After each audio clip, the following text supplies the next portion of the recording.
You want to be able to simplify your workflow, but still have control over it. But it's also, you don't want to give up quality. I think that's really important as well. When it's already on the Pro Data, hey, I can start uploading the cloud. I have the source files. Like you can do whatever you want. Super simple, quick and easy. It saves so much time. The more time you have for the creative vision, the better it's gonna be. Everyone's gonna be happier, right? Every minute spent wrangling data is a minute not spent creating. What if your camera footage never had to touch a memory card? Well, Dan Duran from Red Digital Cinema is going to show us how Red Connect can record R3D Red RAW footage directly to the iodyne Pro Data. It simplifies offloads, it saves a ton of time, and it gives the crew instant access to the media. So let's get cooking. Hi everybody, we are here at NAB 2026 and another episode of Workflow Kitchen with my very good friend Dan Duran from Red Digital Cinema. Dan, thanks for coming, buddy. Yeah, thanks for having me. Today we're going to talk about actually something that is very close to home, and that's because we're actually running it on that's the workflow that we're doing here. This is how we're shooting Workflow Kitchen. Dan's going to take us through some of the front end of Red Connect to do with the cameras, connectivity, and then we're going to talk about kind of the destination storage, where that goes afterwards, and how you can balance that up to really get the most out of the setup, whilst also keeping it lightweight and a nice kind of small footprint, shall we say.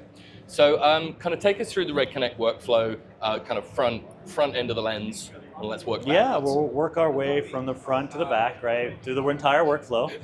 I think the most important thing that we're doing here is we're using the tools that we're actually showing off at the convention at NAB here. So you get to see the entire workflow, and we get to see how it worked naturally without any demos, or we're actually using it. Convenient footage. Yeah, exactly. Or anything, No pre-prep. And right now we have 3 cameras set up. We have 2 Komodos and a Raptor. So that's the Raptor, and we got Komodo there. Komodo. And, we've actually got another V Raptor. Oh, there you're as well. right. I'm sorry. We switched it. We switched it out, didn't we? 2 V Raptors. The old on switcheroo. there. 2 cameras. We're going from USB-C to Ethernet, and we're running it all the way to a network switch made by Sonnet, right? Sonnet guys. We are, yeah, and I believe that's 2 parts on it. So coming out of the camera, you got the USB-C, and that's on the Komodo and the Raptor. One Raptor, yes. And one Raptor. So it's coming out of the native USB onboard USB-C port. We're using the Sonnet, I think 5G adapter and we're going to 5 gigabit Ethernet, isn't it? Yep. So that's the adapter coming out of there. So we have 2 cameras going Ethernet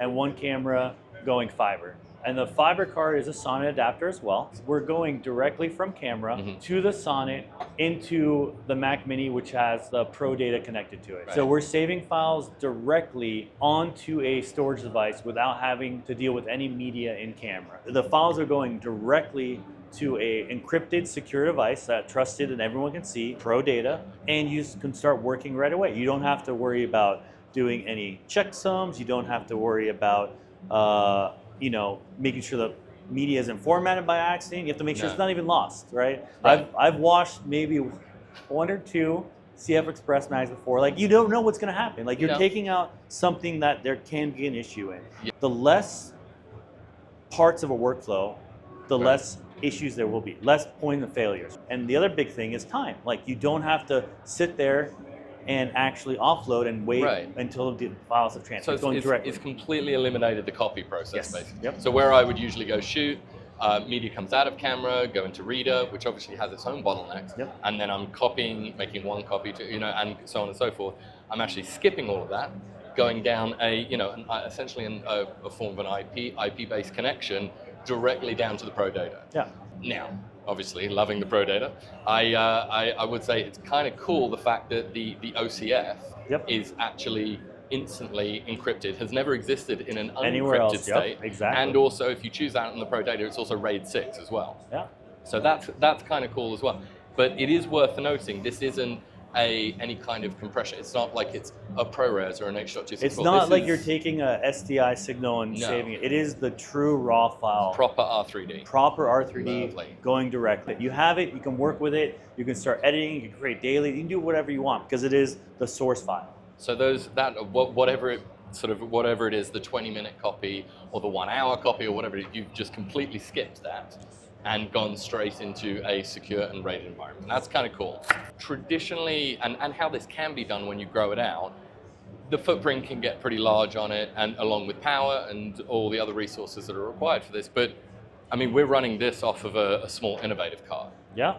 with the small Mac Mini, it's all that's the it's all things that the price point I would not be scared of if I was trying to do this myself. None of these things are crazy servers, crazy network switches. These are all things that you can literally pick up at a store right Honestly, from anywhere. you probably already, if you're working in this field, you probably already own already. Yeah. So you're just grabbing them out of your storage unit. I think what makes it super accessible is you're already connected to all 3 cameras. So if you, with your Mac system, we have Red Control Pro. Right. So now you have full camera control and full offloading capabilities in the same system. So I have access to all 3 cameras.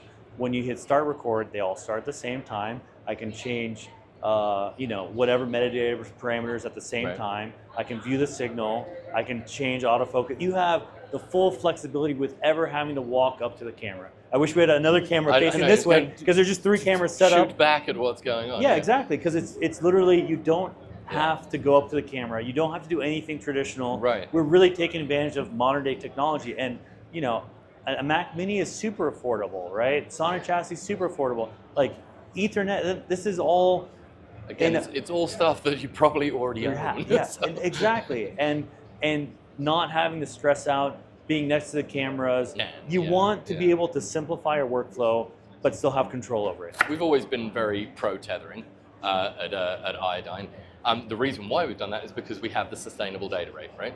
Because when you have a variable data rate, it's up and down, it's unpredictable, drop frames. There's no consistency to it. But being able to have that sustained data rate, we've always been very pro that. And then sort of mixing that with the Red Connect side of stuff, it actually kind of gave us the opportunity to really, shall we say, kind of stretch the legs. Yeah, eventually, you're gonna hit a certain amount of point, right? We have the Raptor 8K120. Right. That's what, 800 megabytes a second. So 8, 16, 24, 30. You're gonna see it can add up really quick. So but it's just a math game. It's just a math game. It's just a math game. What is my input bandwidth and dividing that? Yeah, and the best thing is you have options in our compression, right? So I think for this, we're doing ELQ, right? We still want the raw file, right? We still want the flexibility of raw and post. We still want to be, high res, so 8K and 6K. But do I need all that detail being here right now? Maybe you get, maybe I want some detail in the plants that you put up here. I'm going to say we don't have the most control over our lighting situation. But you have that option. So hey, you know what? I know this project. I just need the raw file. I need the flexibility, but I don't need a ultra massive file. You can drop down the compression to like a MQ, LQ, ELQ based on the product. We're doing ELQ, and it's going to look great. When it's going to go what? YouTube? We had that conversation a while ago because I kept shooting in HQ, and you're like, buddy, it looks great if you're doing VFX. If you can, we don't need it for YouTube. If you can shoot the best, but the best for me is really use the full sensor. That's the most important part. Use the full sensor. That over compression every time. If you shoot, 8K ELQ versus 4K HQ. So one high compression, one low compression. The 8K is going to blow it out of the water every time. So whenever you use red, this is the red tip of the day.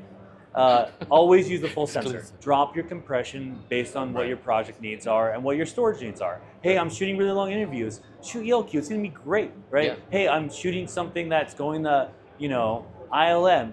Maybe go MQ, right? Maybe you go up. Whatever it is, but it's the most important thing is you have the flexibility. And depending on cameras, I have 20 cameras. Do the math. We want to be able to not stress about a workflow that you need to really super deep dive into it and figure it out, right? But it's also, you don't want to give up quality. I think that's really important as well. You don't want to limit yourself. You have the flexibility to be ultra high end, give me the best stuff, or super simple, quick and easy. It doesn't matter. You have the full flexibility. You don't want to ever lose that when it comes to any camera, any workflow out there. You're not just saving the files to a computer. If we're going to direct connect, you actually send the full raw signal to your GPU. And there's a lot, I can't say NDA, but there's a lot of big screens out there that you send the 8K real time to, and you can view it, and it feels different, right? You could go Red Connect and obviously save the data rate. That's what I use it for a majority of the time, because I don't have a massive, 100-foot LED screen. But maybe I do have a VR headset, right? Maybe I have something at home where I can take that high-res signal and I can be immersed in that. So with Red Connect, it's not just saving the files to the computer, it's also sending that raw signal to whatever NVIDIA GPU, whatever you have. You're going Windows, whatever. So you have that flexibility of getting an image and getting the data at the same time. So you get both, and that's pretty awesome. Within a soundstage environment, do you think people are going to be implementing Red Connect for more kind of traditional sort of feature based? What's the most important thing, right? And that's usually time, right? Okay. Time is extremely important. Yep. So the offload process is gone, right? You already have it. It's going to be backing up. When it's already on the Pro Data, hey, I can start uploading the cloud. I have the source files. Like you can do whatever you want. Hey, I can be having some type of automatic dailies going when it sees the file. You can do it saves so much time, and time is extremely important on a lot of projects with the actors, the producers, the crew. Like it should be, the more time you have for the creative vision, the better it's going to be. Everyone's going to be happier, right? Isn't that an iPad app as well? There's Red Control Pro, which is meant for arrays. So that's when you have a bunch of cameras. That's what we're using here, right? And then there's Red Control, which is free, and that can be on your iPad, Android, iPhone, whatever. Cool. So it's great for one camera. But usually, if you're owner-operator, you only need one. You have your iPhone, iPad. It's great. We have that. But if you actually have a studio setup, that's when you need the Pro version, because you need to, link all the cameras together, make all adjustments, make the changes as simple and easy as possible. You were instrumental helping us set all of this up. Yeah. And we were kind of, I think we've not done many kind of like live or IP-based tethering workflows. Yeah. And then when you actually came here and you kind of hit 3 buttons, we felt a little bit stupid because we were like, we could have done that.